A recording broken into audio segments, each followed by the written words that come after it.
Sir Kin, patulong naman. Mag 60 years old na po kasi ako. Bala ko nang mag-retire. Paano po ba mag-process ng aking SSS pension? Magkano po ang aking makukuha? Paano nga ba malalaman kung magkano ang iyong SSS pension? At paano mag-file ng iyong SSS retirement pension online?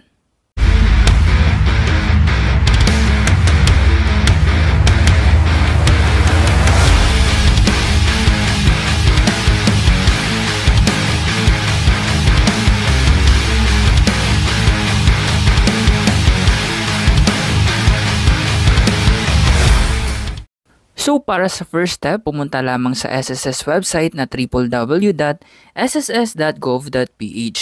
Pagkatapos, pindutin yung member or yung member portal. Pagkatapos, i-input lamang ang iyong user ID at ang iyong password. So, ito yung member survey consent. I-close muna natin yung mga notification na nag-a-appear. So, para makita kung magkano ang iyong SSS retirement pension, pumunta lamang sa benefits. Pagkatapos, i-click yung apply for retirement benefit. Tandaan na ang option na to ay para sa member na 60 years old and up. So, i-input yung date of separation or kung kailan ka nag-last day sa iyong employer. Then, click proceed. Pagkatapos, ito na yung iyong makikita. So, please review your address and contact information. So, makikita din dito kung ano yung disbursement account or disbursement number kung saan ipapasok ang iyong pension. So dito naman sa employment history, make sure to double check yung iyong employment history. So sa case ng ating member ay dalawang employer lang ang kanyang pinasukan. So ibig sabihin napaka-loyal ng ating member. So pinutin yung proceed. Tapos sa next question ay itatanong kung ikaw ay nagtrabaho bilang underground surface mine worker or racehorse jockey. So, in the last 5 years. Kung yes naman, pinutin yung yes. Kung hindi naman, pinutin yung no. So, pinutin yung proceed once na napili mo na yung sagot. Pagkatapos niyan, ay tatanong kung meron ka bang legitimated or legally adopted na anak. So, kung meron kang 21 years old below na dependent, unfortunately, hindi ka makaka-proceed sa online application kasi kailangan mo magpasa sa SSS branch ng documentary requirements at doon ka makakapag-file ng application.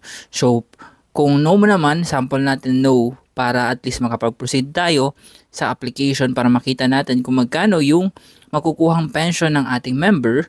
Then, ito yung next step question na isasagot kung gusto mo daw ba i-advance yung 18 months pension mo. So, kung gusto mo i-advance, pinutin yung yes. Pagkatapos, ito na yung final amount. As of June 1, 2024, kasama na yung 1,000 pesos na additional benefit allowance ay yung ating member ay makakakuha ng 13,151.14 na SSS retirement pension on a monthly basis for life na po yan. So, yan yung sagot sa kanyang kung magkano yung kanyang SSS retirement pension na makukuha. So since ito nga ay kailangan gawin sa SSS branch since meron siyang dependent na below 21 years old. At ito naman yung step kung paano mag-file online kung walang 21 years old na dependent. So, ang video na ito ay mula mismo sa SSS Member Education Login nyo lang Department. po yung So, kinuha lang natin siya as reference para at www.sss.gov.ph. least meron Tapos kayong yung po, idea. pwede tayo dito log into my.sss. Then, click nyo na po yan. Then, after that po, dito siya, under the benefits po, apply for retirement benefit. So, step number 1 po natin, just need to fill out all the necessary information indicated here, especially yung mga update nyo po, yung contact information nyo, and most especially rin po yung inyong disbursement account din po. Okay? So, yan. After that, click nyo lang po dito. Then, second po, make sure po dito sa employment history po ninyo, tingnan nyo rin po kung lahat po ba ng mga companies na kung saan po kayo na-employed is naka-indicate po dito, even sa mga nag-voluntary kayo o nag-self-employed po.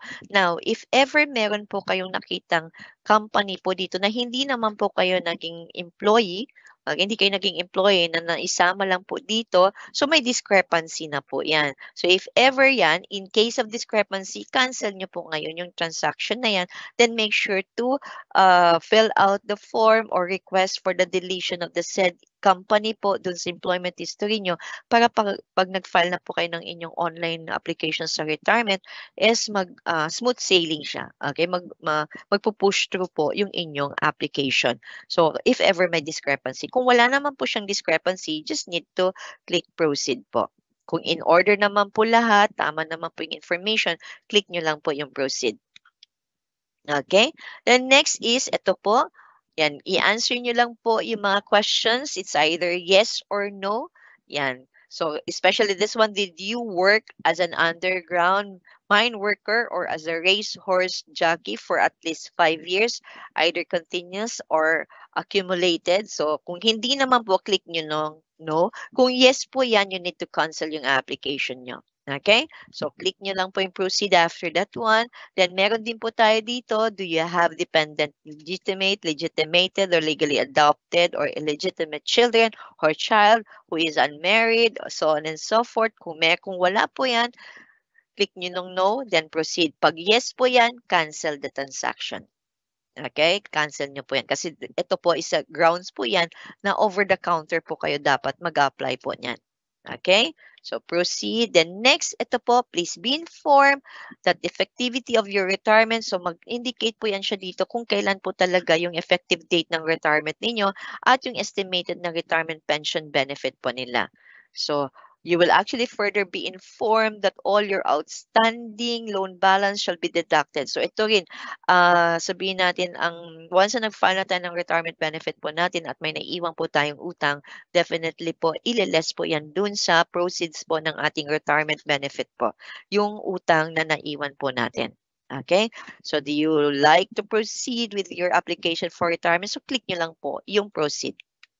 Then after that, syempre, i-validate po natin lahat ng details provided po na naka-indicate po dito, especially yung choose your bank, ano yung bank account number. Then, ito yun, I think probably, na-mention rin po ng ating first speaker, if you want to avail or if you want to avail of the advance 18 months. Ito yung 18 months po natin. So, isa't kalahating taon, sabihin natin na in-advance mo na yung pension mo, then on the 19th month na po kayo magko-continue ng pension nyo. But if you don't want to, okay, if you don't want to advance the 18 months kasi gusto mo kaagad na makatanggap ng monthly, pwede naman din po, i-click nyo lang po yung no. Pero kapag na-click nyo po yung yes na yan po, ipoprocess na po rin po yung ating 18 months na yan. Okay? Then this option actually is not available for retirees with at least 15 months accrued pension retirement, pension benefit. Ang ibig sabihin po nito, example, 60 years old, nag-retire ka na, pero hindi ka pa nagfa-file ng retirement benefit mo. So, nag-abroad ka or nagpunta ka ng ibang provinces, tapos at the age of 64 years old, ayan, at the age of 64 years old, dun ka na nag-file ng retirement mo. Nung nag-file ka na ng retirement mo, gusto mo mag-avail nitong 18 months, hindi na po pwede. Okay? Kasi may retro payment, may retro matatanggap kasi hindi ka nagpatuloy ng contribution mo. So at the age of 60 hanggang 64, makukuha mo po yung retro payments ng inyong retirement. So hindi ka na po qualified dito sa advance 18 months po natin.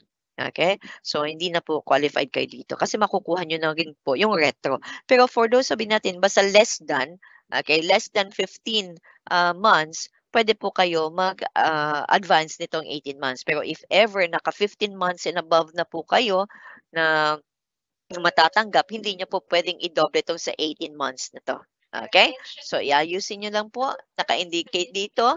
Then, click on proceed po natin. Okay? Then, sixth step po natin, you just need to confirm lang po yung lahat ng information indicated here before you could actually proceed. So, ibig sabihin, make sure na nag-ano po tayo, na parang hindi lang double check triple check or how many times you're going to check on this one information before po natin i-click. Okay? Para at least hindi po tayo babalik, ay, parang wala akong nabasa niyan. Parang wala akong napindot na ganyan. So, make sure na talagang tama po lahat ng information na naka-indicate po dyan. Especially yung account number, your bank, kung saan po ninyo gustong i-credit, okay, yung ating pension na claim po natin. Okay? Then, click lang po natin yung proceed. After that one, then this one, may certification po tayo ng undertakings na papakita po. Then you just need to read this carefully. Then tick the box po if you actually agreed. Okay, click on certify and submit po. After, bigyan nyo po talaga ng panahon or ng time for you to read yung certification with undertakings po natin. Yan, click lang po natin yan if ever na you've agreed to this one and you have finished reading yung online certification with undertaking, then click yung certify and submit.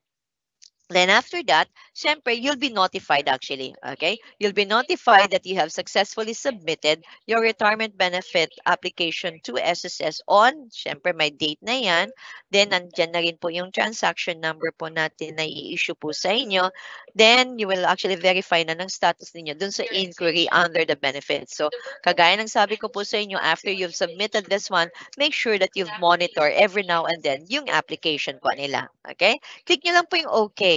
Now, ito naman sa next slide po natin, ipapakita lang po natin, ito may role kasi yung ating employer for those na sabihin natin na once na mag-file na po tayo ng retirement benefit natin at meron tayong latest na contribution na 12 months contribution bago dun sa month ng filing po natin, meron pong role yung ating employer. Okay? So, ito yan siya. The employer certification of the retirement claim po natin. Inform nyo po ngayon yung employer ninyo, sir, or kung sino po yung sa Compenben or kung sino po yung in charge sa online account ng company. So, inform nyo po, ma'am or sir, nag-apply po ako sa online for my retirement benefit po. Kindly confirm na lang po. Okay? Certify nyo na lang po. So, mag-online account sa online account ng employer. Ayan, magla-login sila. Then, under doon sa inquiry po natin, click po nila yung certification of loan or claim. Kasi dyan din po nakikita natin yung sa retirement. Then, ito po yun. So, for certification, then click lang po nila yung sa retirement.